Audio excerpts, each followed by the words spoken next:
Of Part of the Problem. It's Monday. We're ready to get the week started. And of course, I'm always, as always, I'm joined by Robbie the Fire Bernstein. How are you, sir?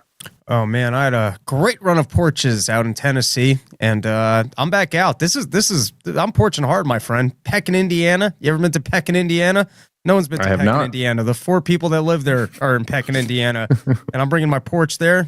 St. Louis, Missouri, Wadsworth, Ohio, and Cincinnati, and then the bug out at Max's in Philly. So we're porching hard.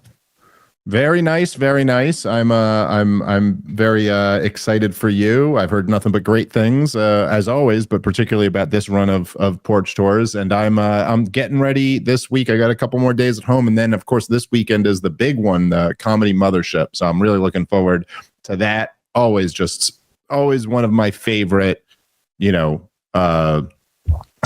one of my favorite weekends of the year is always headlining that place. So very excited for that. And got a bunch more fun stuff coming your guys' way over the next few days and weeks. But for today, it's pretty obvious what the topic of the show is going to be. Since we do our show Monday through Thursday. And so since our last show Thursday, several things, the major events in regard to the war in Ukraine have happened. The first, of course, was on Friday. Vladimir Putin came to the United States of America. Well, Alaska, close enough. Technically, he came to the United States of America. In a much more real sense, he was more in Russia than anything else. But, legally speaking, he was in the United States of America. And him and Donald Trump met for 3 hours. They met with, I believe, Witkoff and Marco Rubio and Sergei Lavrov were all in the meeting. They met for 3 hours. Everyone described it as a good meeting. No deal was reached. Specifics weren't really given. They held a little bit of a joint press conference. Now, today, as we speak, Zelensky and other European leaders have arrived in D.C. Evidently, they will be meeting with Donald Trump later today. And so we're at the very least, I don't even know if you can call it progress toward ending the war, but we're at least seeing like the prerequisites that would be necessary for progress to end the war. I don't know. I got a bunch of stuff to say on all of this. I'm not exactly sure where to start first, but I will say, and believe me, I'm well aware that this is a simple point that I'm making. It's one that I've made before, but part of the reason also why, even though I'm a very stupid, non-expert, failed comedian, part of the reason why I can still take the soul of your favorite war hawk is because they really don't have answers to a lot of these very simple points. But one of the things that's just remarkable to me is like, it's crazy to me. I cannot overstate the levels of insanity that this wasn't always going on from the very beginning of the war. Like, just that the fact that human beings, we can, like the fact that we have irrigation and like structures that are over 5 stories tall, like the fact that you made it to that level, forget the internet. And like, if I'm just saying, like, if you made it to the level of civilization that like you're building advanced irrigation, it should also just be a standard that like, hey, before we embark on a mass murder campaign, let's just try to talk it out. Let's try our best to have literally something you would expect of any of your friends to do before they got into a fist fight. So at least try to talk about it. Like, see if there's not possibly a way to de-escalate this. Maybe it doesn't have to come to this. That's the level you would expect from any one of your friends, because you'd go, "Hey, guys, we're not 16. I mean, we're adults who have jobs and kids and families and stuff. So like, at least try to talk it out before this gets violent." And the fact that on like such a macro scale, you could have violence on such a level, and that this was what we just saw was the first time since the war in Ukraine broke out that the president of the United States and the president of Russia sat down together. That is, I just find that to be so criminal that it took this long for that to happen. By the way, that's not even like with war in general, I feel that way, but that's not even to add on to it that we're talking about DC and Moscow. We're talking about essentially the two biggest nuclear threats that have ever existed. 90%, something like 90% of the stockpile of nuclear weapons is held by the United States of America and by Russia. So those two nations are in a proxy war and they're not talking. It's just madness. So thank God this happened, but my God, is it just criminally insane that it took this long for it to happen? That's my first thought. Well, to speak to that, also everyone that's criticizing Donald Trump for having this meeting and for trying to make progress, I think that's equally just criminally insane. I mean, what Biden did to get us into this war was, we refused to say that Ukraine won't be joining NATO, and that's non-negotiable. That was really stupid. And then the fact that we then went off with this storyline that Putin's trying to take over all of Russia. And so all of Europe. And so we got to stop him now. We had to hear that for years. Then we had to hear that we were winning for years. And so this is important for the nation of Ukraine that we continue to back them because they're winning this war. And we can't have dictators that are just encroaching on other people. The whole storyline's stupid. And now finally got Donald Trump, who did not end this on day one. And there's a lot of circular motions going on here, which it seems like we just have to divorce ourselves from Ukraine and Europe and then let them actually say, all right, this isn't working and not continue with the war, but all of that aside, I mean, the fact that no one's tried to sit down and just talk to Putin directly until now is crazy. And then the fact that the war hawks are giving Donald Trump shit for it, or Bolton's even out there like he's outclassed, so he shouldn't be sitting down with him, or just sitting down with Putin emboldens him. And it's a victory now for Putin because he gets a meeting. It's like, guys, people are just dying for no reason. The easiest way to de-escalate this at this point is to let them keep what they took, say that Ukraine's not joining NATO, and be done with it. And I guess if Putin decides to be aggressive again, then you're back at the same place with at least more of a world attitude of, look, that guy's actually just being aggressive. But then you're just back at the same place. You're not in a worse place. So kudos to Trump for doing it. And, shame on everyone in the media that's trying to say that even just sitting down with Putin is a mistake. That doesn't make any sense. Well, it's unbelievable. I mean, it really is like, again, like if I said it's criminally insane that these meetings haven't been happening the whole time, but like I'm saying, like, we have, however you feel about it, which I'm not for, but there are all of these like kind of global governance bodies, there is the United Nations, and there are, what I'm saying? Like there are all, and it's like, you're telling me all of these like global governance organizations exist, and rule number one isn't like, hey, if a war ever breaks out, or if tensions that look like it's leading to a war ever broke out, the first rule of international law is you guys got to sit down together and see if there's any other way that you can resolve your disputes other than just what war is, mass violence and innocent people dying, by definition. I don't think there's ever been a war in history where no innocent person ended up dying. So like kind of by definition, that's what that means is going to happen. I think but yes, then the people who demonize it, and they do it in the dumbest possible ways, like the most ridiculous, it's you're legitimizing evil or something like that. If you sit down and talk to people, it's, bless you. COVID. Yeah, there you go. Well, it's like, it's the idea of even saying like you're legitimizing evil. You're like, what could be more evil than discouraging peace talks in the middle of a hot war?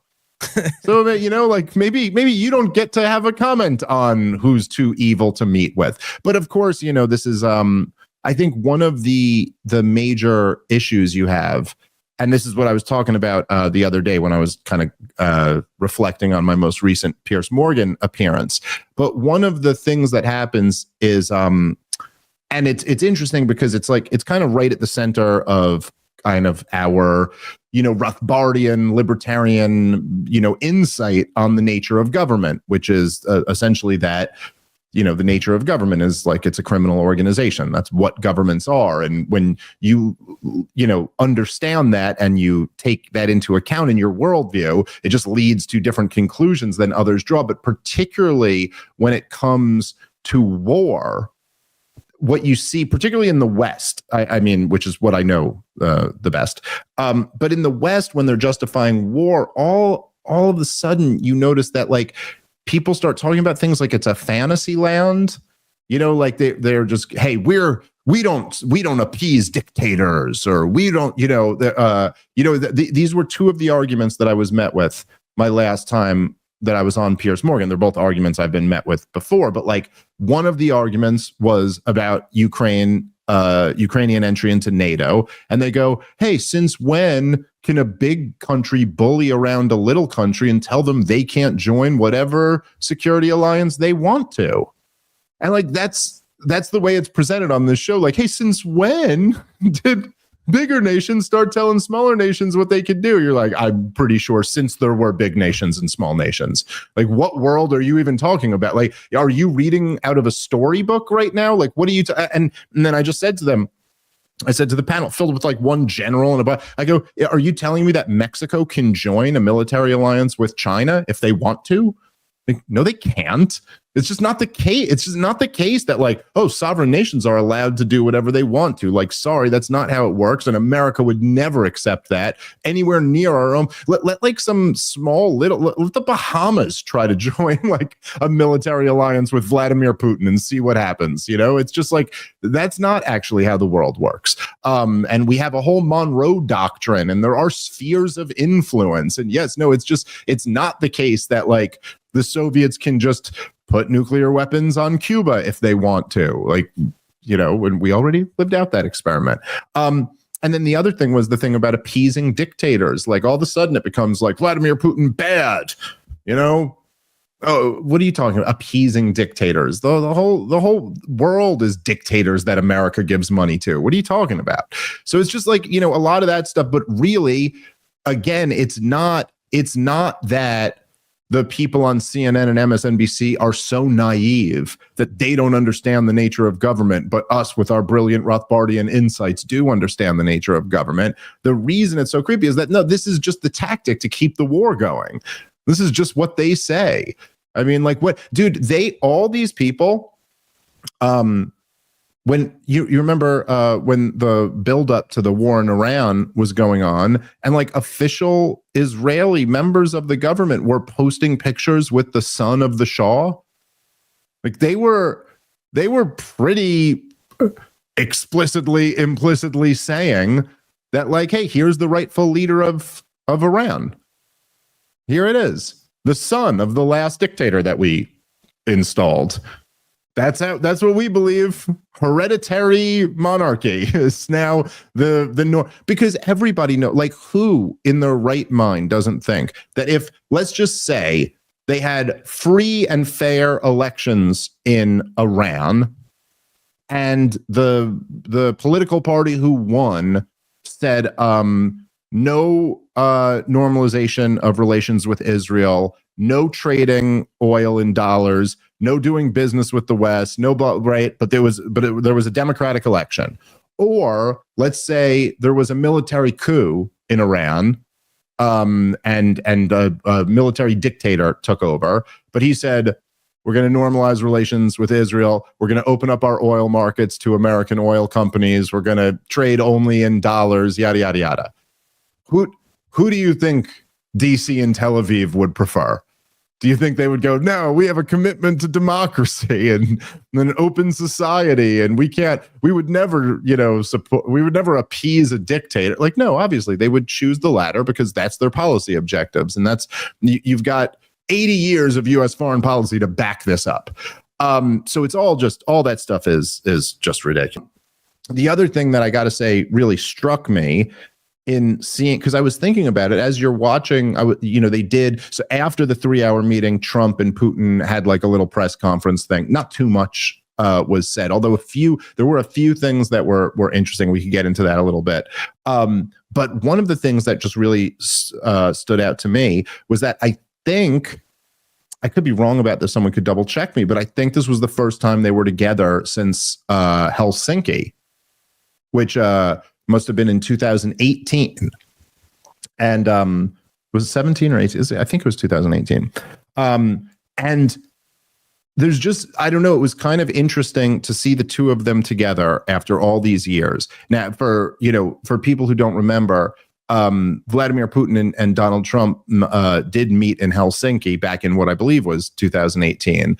And the huge controversy back then, Rob, right, was that Donald Trump said that he believed Vladimir Putin because all the questions were about him interfering in the 2016 election.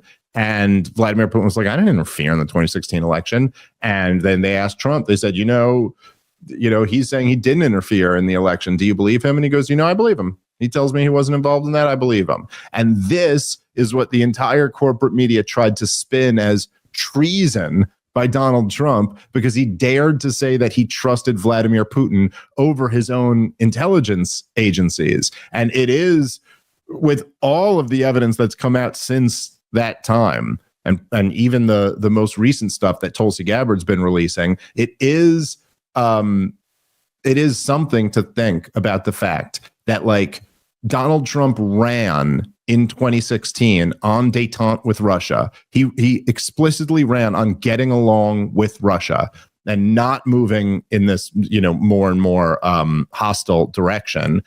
And then when he tried to do it in 2018, they all accused him of treason for this thing that we've now learned that they completely made up and planted and used just for this purpose. I mean, for a few purposes, but this was one of the major ones, to prevent the democratically elected president of the United States of America from enacting the policy that he ran on, that the American people supported, to enact his policy with regard to getting along with the biggest nuclear power in the history of the world.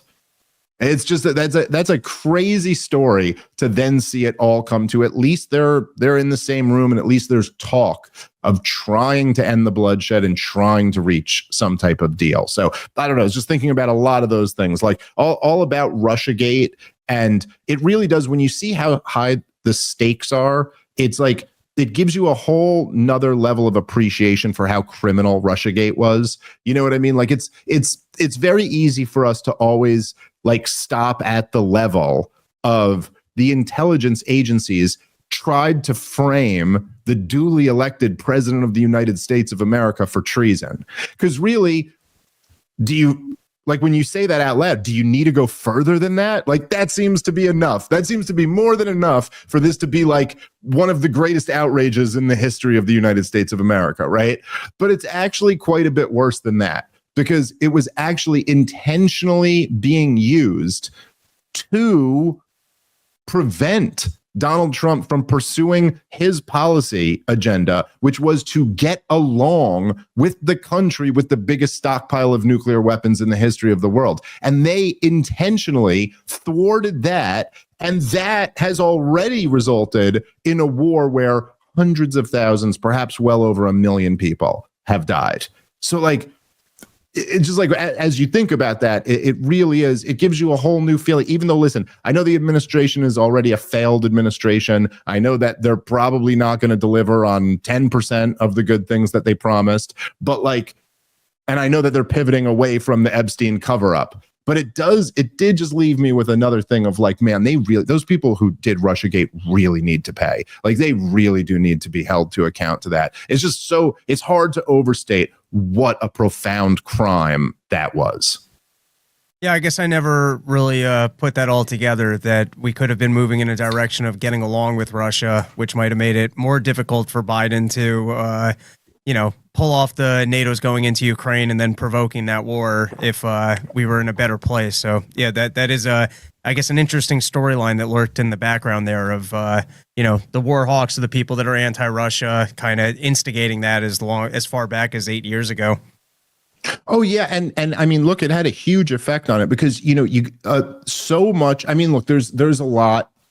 Like there were huge levels of escalation in the hostilities between the U.S. and Russia. I mean, we have a long history of having hostilities with Russia, but saying like post-Soviet Union, like the Clinton had the first round of NATO expansion, and that was a huge deal. George W. Bush had the dual use rockets put into Poland. That was a huge provocation. Like he got us out of a couple of different really important treaties. Like there were steps each way, but this disaster, like this catastrophic war, the story of that really starts under Obama in 2014, and backing the Maidan Revolution, recognizing the government that overthrew the democratically elected Yanukovych government. Like all of that stuff was real. That's when the actual war in Ukraine started, right? Like there was a Western-backed coup. Then there was while the money was flowing in, there was fighting on the street. There was this huge clash. The government's overthrown, and then immediately after the new government comes in, there was a civil war between the east and west of the country, and that went on for years after that. I think something like 15,000 people died in that war. The numbers now pale in comparison to since Vladimir Putin invaded, but at the time, this was a big deal. And Vladimir Putin did send essentially special forces in back then. I think in 2015, maybe he sent them in. And in 2014, after the coup was done, he annexed Crimea. So like this is when the whole thing starts happening.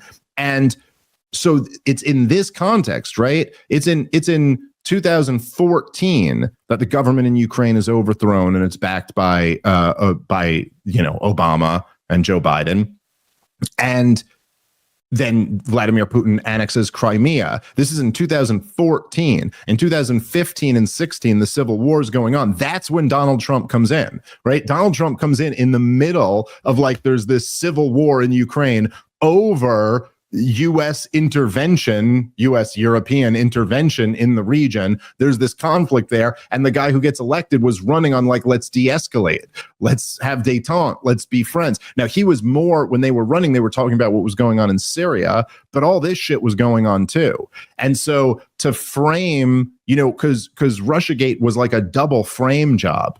It was they framed both Vladimir Putin and Donald Trump. They framed Vladimir Putin for overthrowing our elections, and they framed Donald Trump for being involved in the conspiracy to do it.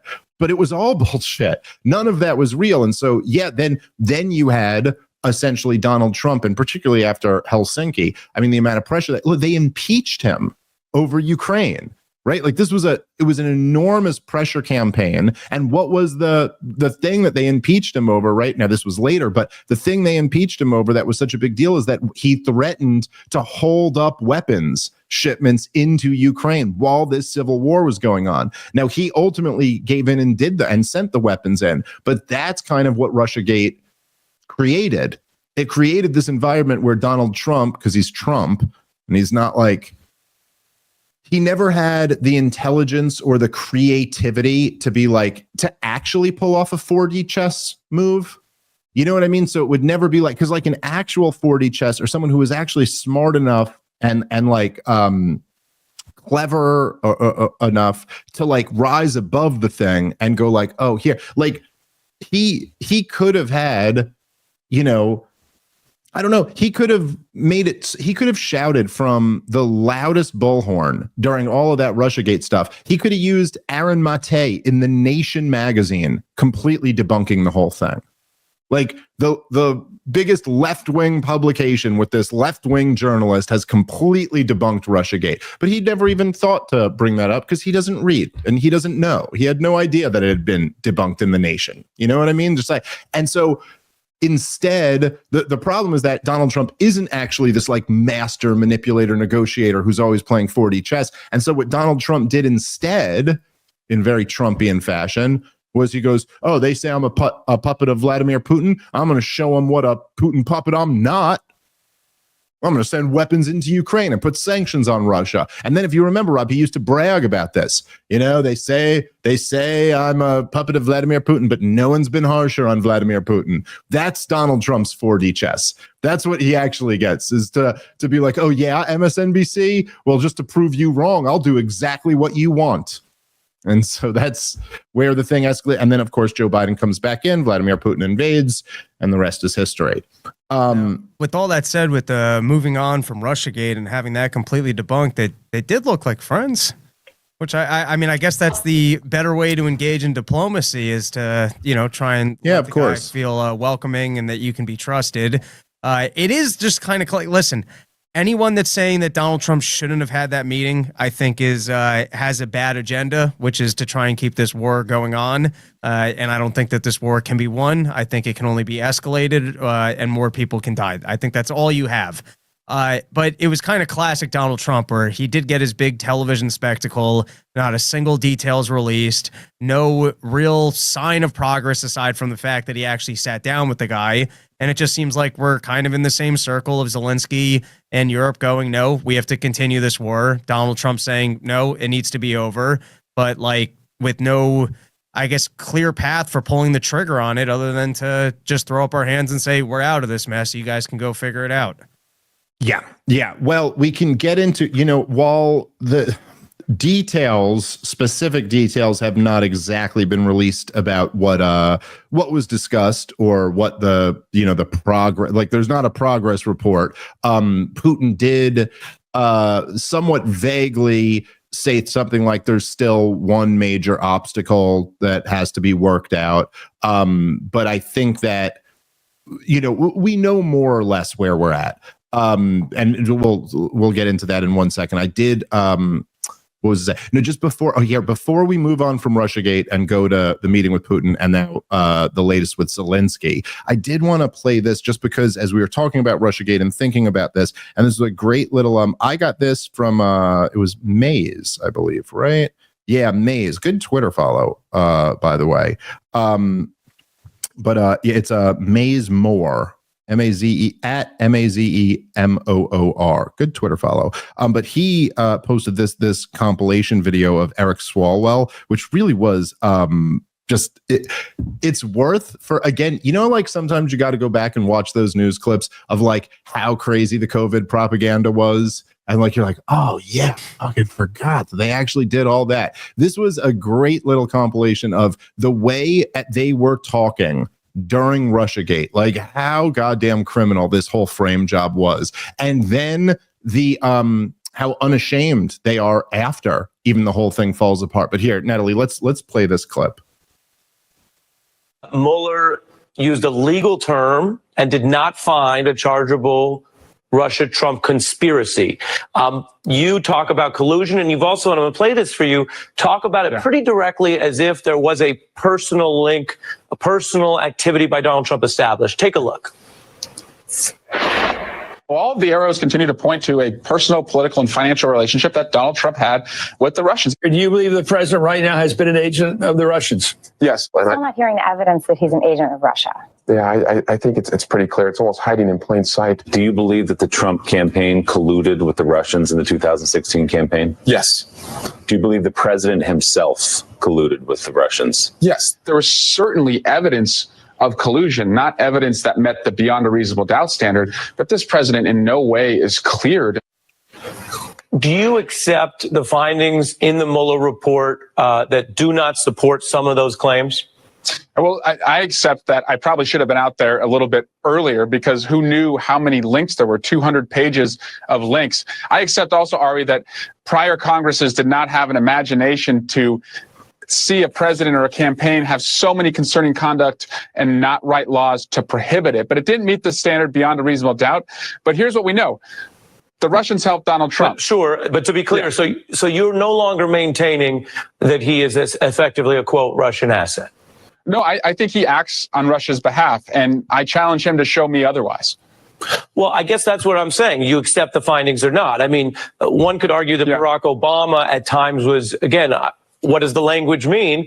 Barack Obama was advocating on behalf of Cuba's interests if some people are critical of his Cuba policy. You clearly, in those quotes, though, were discussing it at the level of a financial link or a conspiratorial collaboration, which Mueller's evidence doesn't support. So I want to find out, do you accept that? No, there's evidence of collusion and coordination there. It doesn't go beyond a reasonable doubt, but that doesn't mean that this is a good guy. I mean, we know the Russians helped him. He asked the Russians to help them. The campaign expected to benefit from it. What we don't know yet is why won't he show us his taxes? Why won't he show us his finances? And look, Ari, if this guy is able to be blackmailed by a porn star, how do we know he's not going to be blackmailed by Vladimir Putin? And that's what we need to understand. And this is the last question I'll do on this, and I'm going to move on. And I appreciate you being here to take the colloquy. Some candidates, there's some people in Congress we can't even get on. So I appreciate it. But the last question I'm pressing you on, though, is, yes, you can ask all those tough questions, but are you or are you not maintaining the asset theory, even though a 400-plus page report from Mueller does not document that?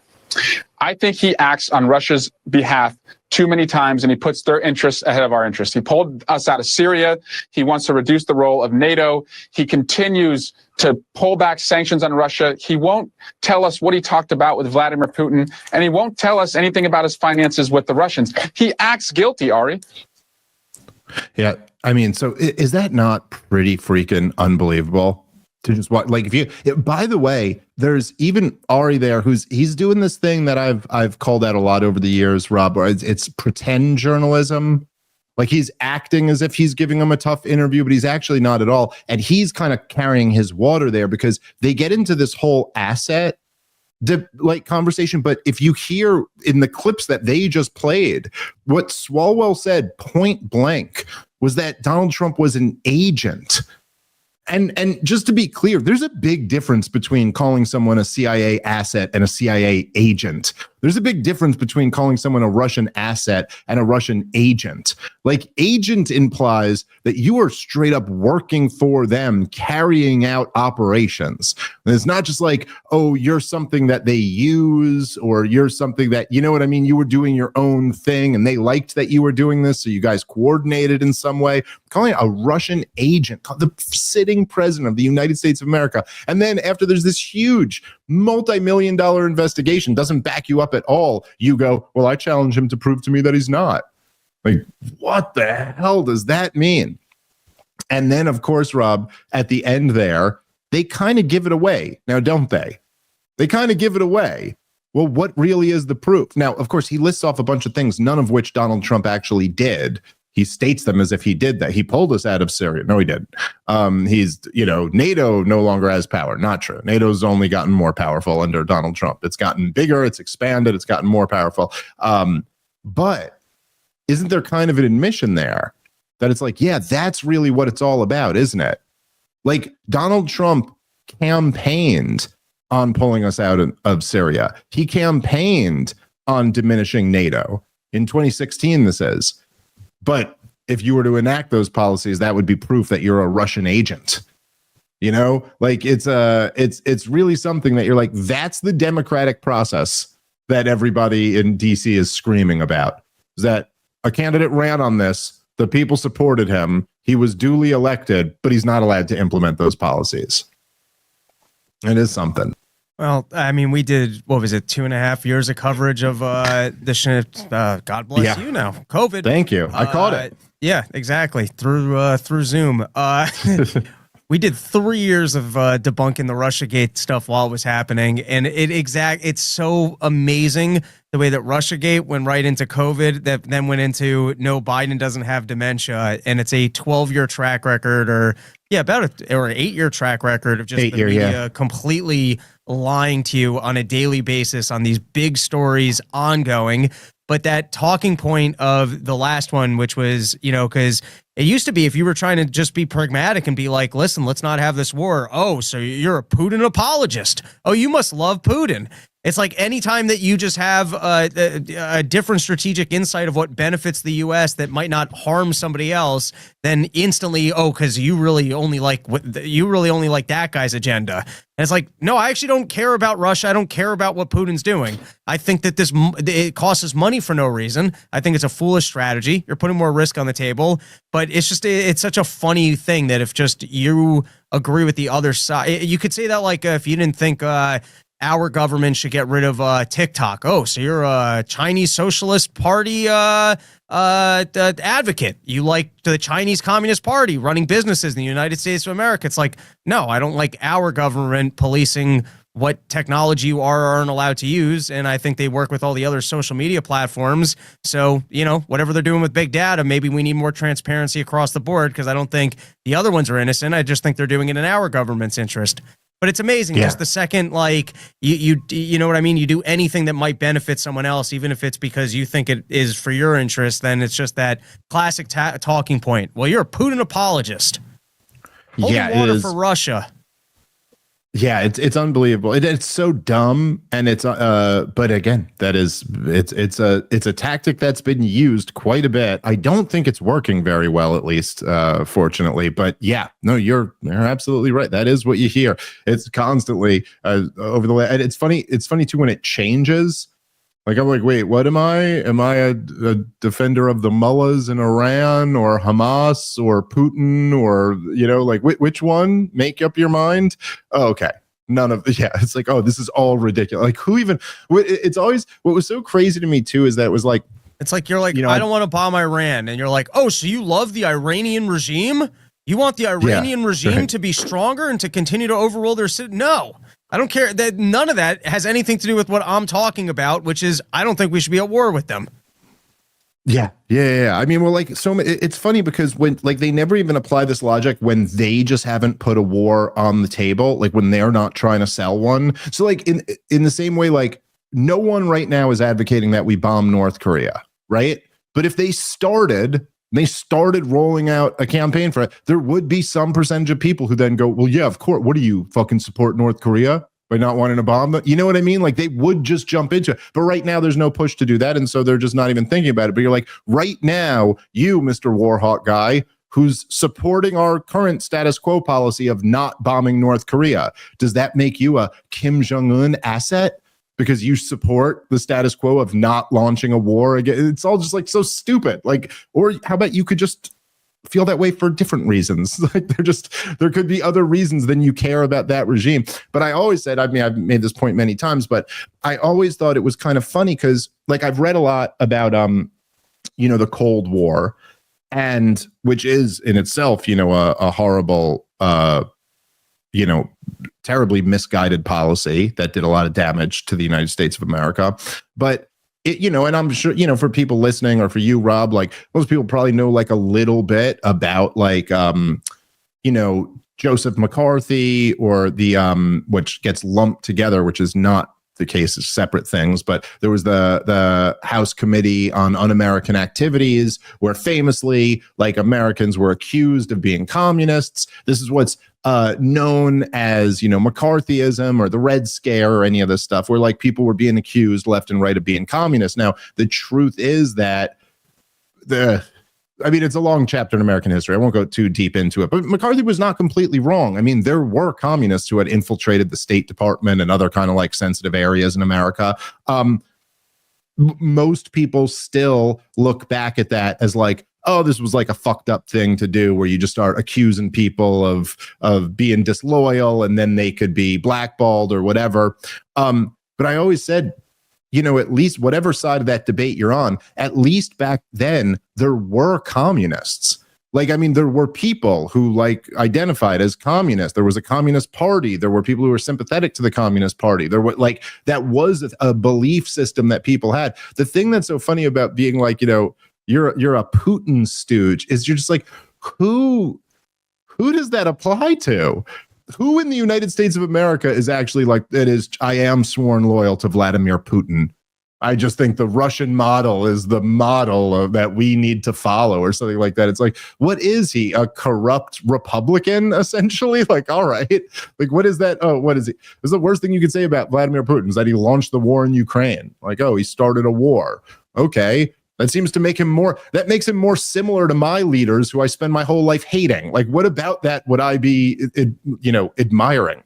Anyway, it's all pretty weird. So I did think, getting back to, let's talk a little bit about the Putin meeting, then we could talk a little bit about Zelensky today, because that's going on right now. I did think one of the things that I thought was interesting is that Vladimir Putin went out of his way to say that if Trump was president, the war wouldn't have happened, which was nothing more than sucking up to Donald Trump. I mean, that was like, it was a clear way to say, I just validated that, the thing he said was right. And he can kind of, in a way, right, like Vladimir Putin can say that with more credibility than any other person on the planet, right? Because, like, how can you even really argue, at least on the surface?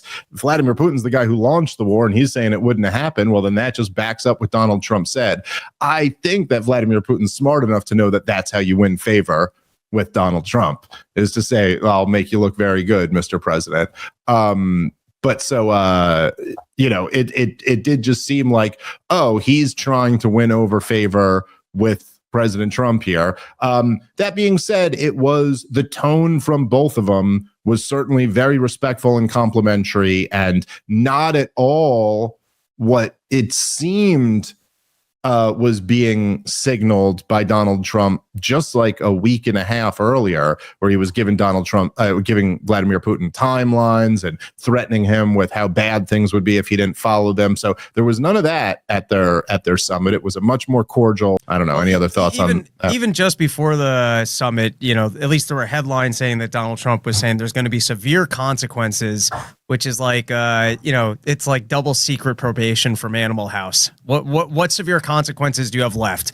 And I mean the back and forth with Trump, where he said 30-day deadline, and then he's like, well, we can't do a 30-day deadline. Let's have a 14-day deadline. There's no reason to wait, or 9 days. He was just like, we can't do 30. He seemed to walk back, wanting to tariff any nation that's still buying the natural gas, because I'm gonna guess that would probably create trade problems to tariff India at that level, but I don't know. I'd have to dig into that, but he seemed to walk that one back. And then the other one that's it's somewhat interesting is that walking away and going, we're not going to require a ceasefire while we're engaging in the peace process, I would think is actually better in Putin's interest, because they're currently winning the war.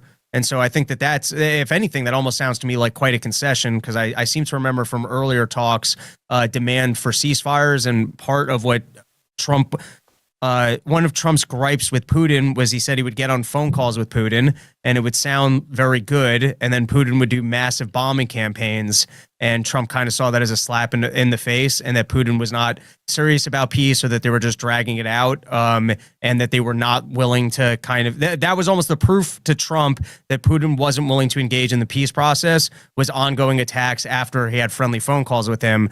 So that's what I'm saying. It's all kind of circular, and just comes down to, I think Donald Trump just needs to go, we're done with this, and then for Europe to try and pick up the bill for a little while until they finally realize, all right, this is a mistake and we can't continue to do it. I think until it gets there, it feels very circular to me. I don't understand why Zelensky thinks he can stay in it. I don't know why the European nations think that they're going to repress Donald Trump, but literally a week before he finally decided to sit down with Putin, it looked like he was trying to escalate. Yep. No, it certainly did. And there's and to your point, look, no deal has been reached here, and it is not even,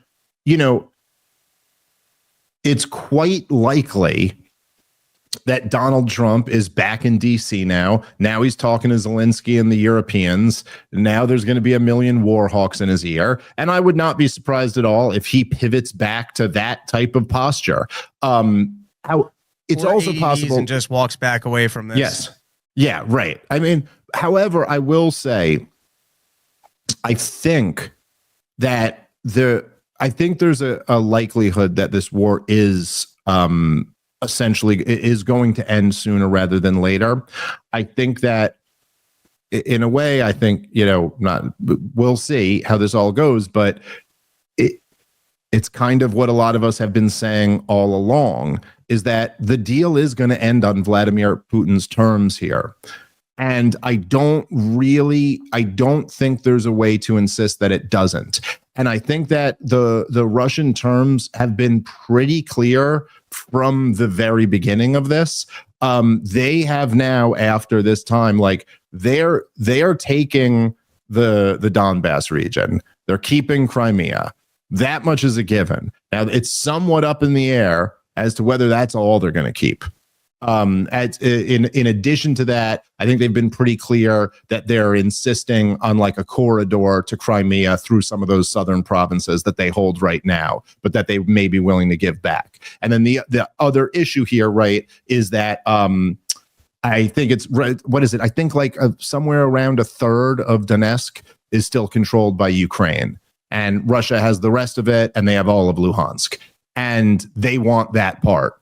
And so this is what Donald Trump was, indicating with the land swap deal. Like, oh, you'll get some territory back in the south and you'll give this territory up in the east. And, kind of selling it like, see, you each get a little bit of what you want. But really what it is Vladimir Putin taking what he wants and leaving them the rest. But that in itself, I'm not saying there's nothing tricky to working out the details of that. And I think that the more that Vladimir Putin, the way he sees it is that, which I think is true, is that the more he dominates on the battlefield, the stronger a negotiating position he's coming to. Like if he had all of the Donbass region, he wouldn't even need to be talking about that. He wouldn't even need Ukraine. So what's the incentive there to either try to get it through negotiations or just win it on the battlefield? But so that's kind of the split. That's how it's going to end up going down. Many of us have been saying this the entire time. I mean, the deal, if you remember the deal that was agreed to in principle, I mean, it was never signed. It was, in pencil, not in pen. But the deal that famously Boris Johnson went over and broke up very early into the war in 2022 was that the bullet points of it were that Russia keeps Crimea. It's formally recognized, their annexation of Crimea. The Donbass region would be like neutral, essentially, or would at least, I forget the exact language of the deal, but it was something like independence for the Donbass region or some more intensified version of the Minsk Accords, like Minsk Accords, that there would be a like strong federalism, is some degree of independence for the Donbass region, and that Ukraine would agree to never enter NATO. That would be put into right. So now the deal has just moved in Putin's favor a little bit more. In fact, he's going to keep the Donbass region for his own, screw independence, a corridor to Crimea and the Donbass officially recognized as Russian territory, and a promise to not join NATO. Like, it's still going to be the same bullet points, just with hundreds of thousands of people more dead and Ukraine getting a little bit less. Like, this is how it's going to end, whether it ends tomorrow or it ends a year from now. This is how the war is going to end, something along these lines. And where it seems, at least at this point, that there has the shift that's happened slowly, because there's been shifts all around, but the shift that's happened from, say, like the war party, and by the war party, I mean the establishment of the Democrats and the Republicans and the intelligence agencies and the military industrial complex, NATO, and the Europeans, they do seem to have all walked off of the ledge of, we're going to recover all territory. We can't give any territory to Vladimir Putin. What you hear them talking about more and more now, and this is particularly mouthed by Zelensky, is the security assurances. And when they're talking about security assurances, there's a built-in concession there, which is that, like, okay, we know we're not getting Crimea, but they want security. Implied there is for what's left of Ukraine. So we're already kind of at that point where we're accepting that, like, that's the way the war is going to end. But the security guarantees, and this is, I think, where Trump has really fucked everything up since he came in. This is a big part of the reason of why he failed on his promise to end the war on day one or whatever, is that the security guarantees they're almost put out there by Zelensky like it's a minor little detail.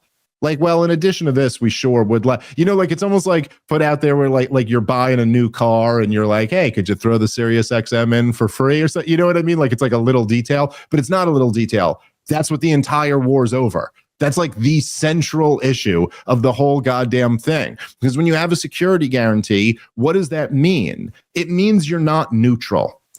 Like, that's really the essence of it, right? You don't have a security guarantee for your enemies You don't have a security guarantee for neutral countries. You only give war guarantees to allies. That means you're on one side of this. And that's been Vladimir Putin's entire point the whole time, is that you can't make Ukraine one of your sock puppets. You can't make Ukraine an extension of the United States of America, which is essentially what the whole thing has been an effort to do, right?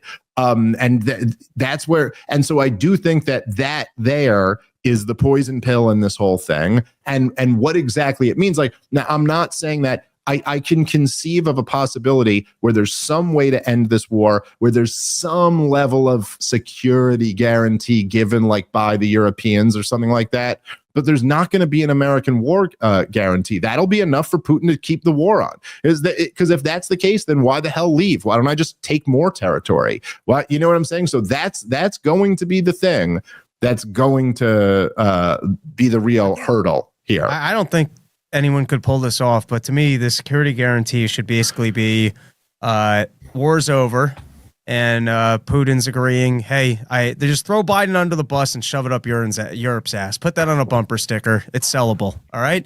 You sell out Biden by just saying war never needed to happen, and this was Biden's mess. I would like to get along with the United States of America, and I have no interest in taking any more territory. And you got to make it, Putin's got to make it very clear, not looking for anything more, but this we need for what we've currently conquered. We pull in Israel.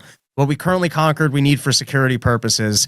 And then what I think you need is essentially, if Putin, gets all that and decides to take aggressive action again, no security guarantees, but I think you probably need a commitment from China and India and all the nations of the world for full sanctions and not to be buying natural gas. And then I think I do it. Here, let's play because there was a clip of Zelensky here today. I will say, Rob, we couldn't get through this full hour without mentioning he wore the T-shirt again. Oh, really? Now this isn't his meeting with. This isn't the meeting with Donald Trump yet, so it's possible someone's holding the blazer for him somewhere. But here is from today in the meeting with some leaders in D.C. before, ahead of his meeting with Donald Trump. I don't know if he's going to change, but it's pretty wild. But anyway, here's Zelensky. How are you, sir? Thanks so much. Good to see you. How are you, sir? Yes, sir. Oh, okay. Thank you so much. Hi, good to see you. Great. How are you?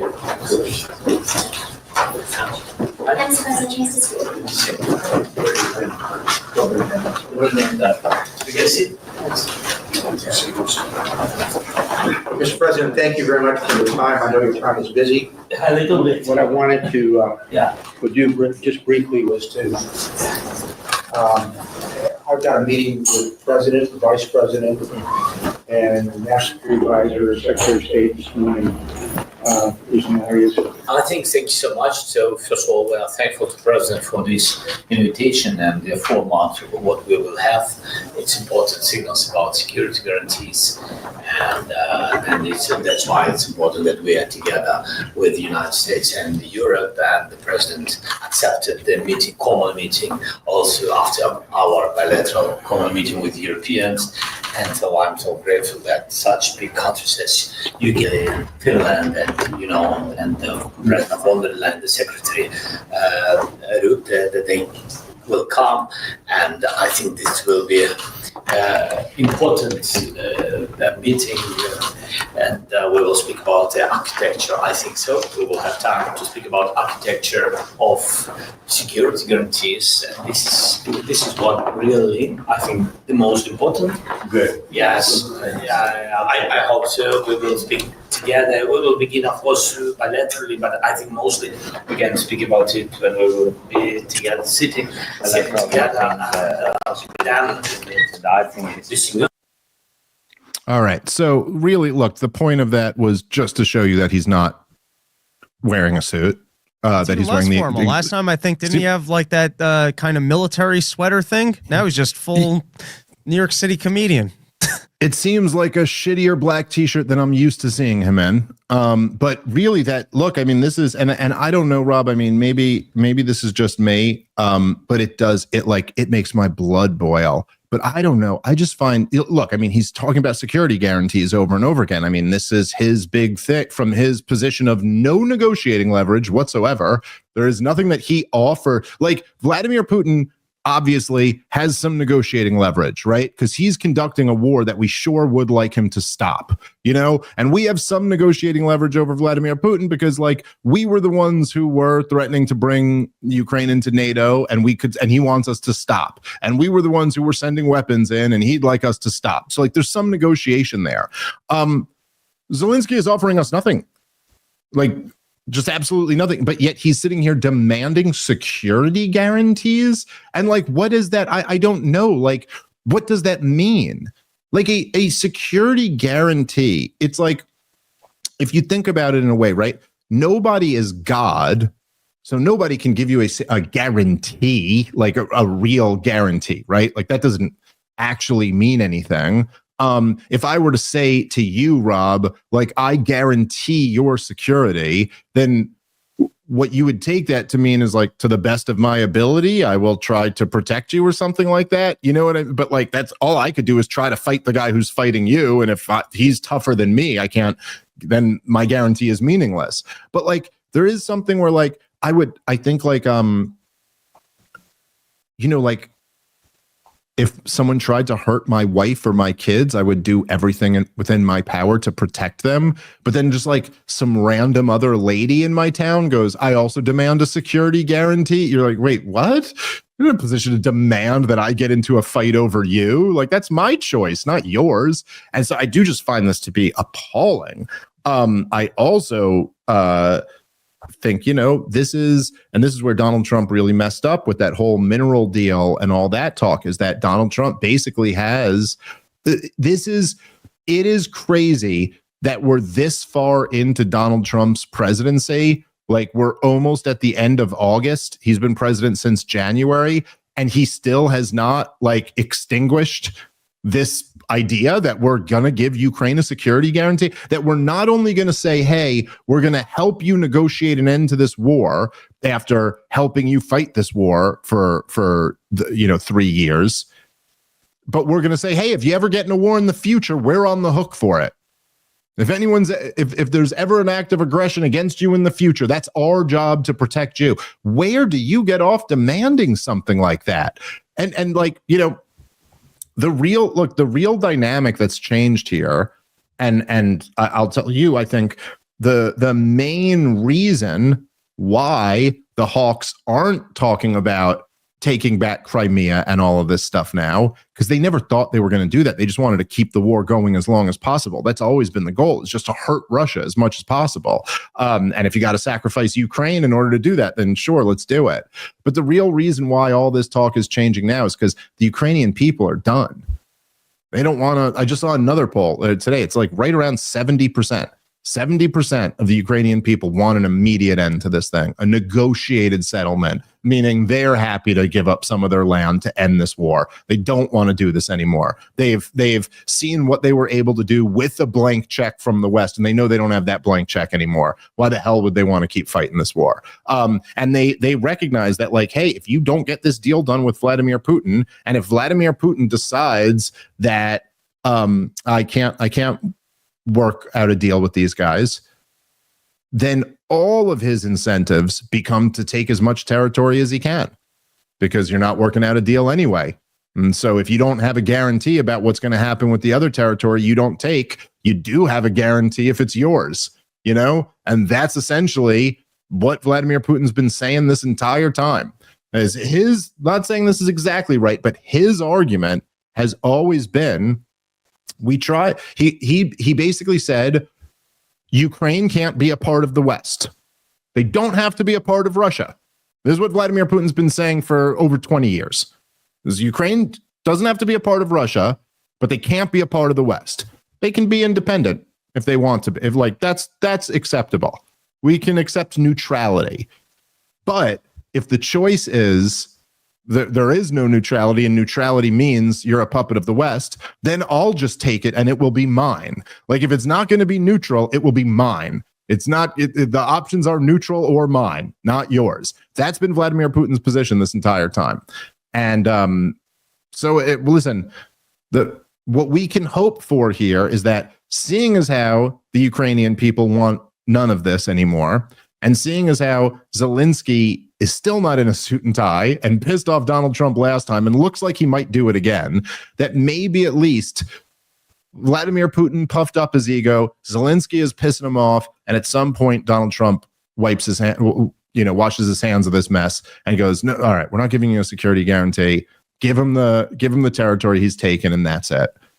I'm not optimistic that we're there yet, but I am cautiously optimistic that might be sooner than later. Final thoughts to you, Rob, and then we'll wrap up.